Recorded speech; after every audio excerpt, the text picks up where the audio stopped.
ជួបប្រែស្ងាត់បាត់អង្គភាពទុនភ្លុំចង់ជួបស្ងួនគ្មានហេតុផលជួបមិនបាន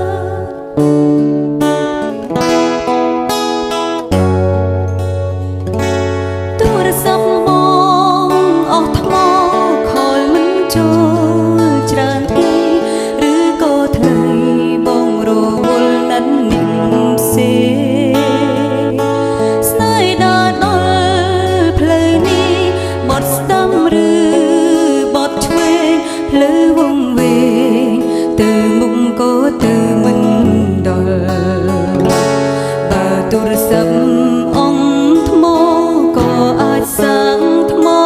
វិញអង្គចិត្តវិញគ្មានអ្វីស្រោចស្រង់វិញ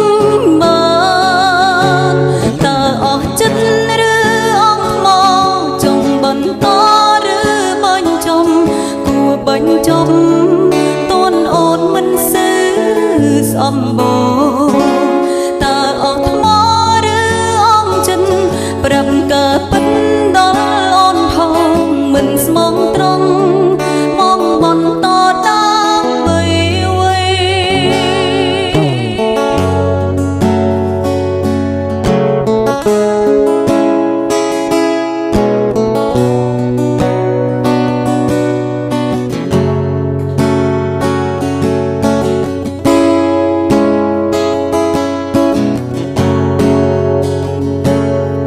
ខ្លាចជា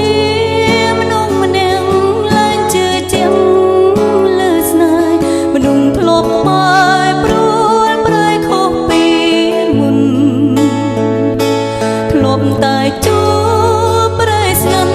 បាត់អង្គភាពទុនភ្លុំចង់ជួបស្ងួនគ្មានហេតុផលជួបមិនបាន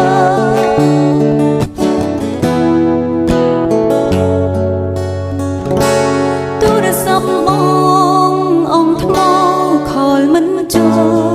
ច្រើនពេកឬក៏ថ្លៃបងរវល់ណាត់នាងផ្សេងស្នេហ៍ដល់ដល់ផ្លូវនេះបត់ស្ដាំឬបត់ឆ្វេងផ្លូវវង្វេងទៅមុខក៏ទៅមិនដល់បើទូរស័ព្ទអង្គថ្មក៏អាចសាំងថ្មវិញអង្គចិត្តវិញគ្មានអ្វីស្រោចស្រង់វិញបានតើអស់ចិត្តឬអង្គថ្មចង់បន្តឬបញ្ចប់គួរបញ្ចប់តួនអូនមិនស៊ឺស្អំបងតើអង្គថ្មឬអង្គចិត្តប្រាប់ការពិតដល់អូនផងមិនស្មងត្រង់មកបន្តដើម្បីអ្វី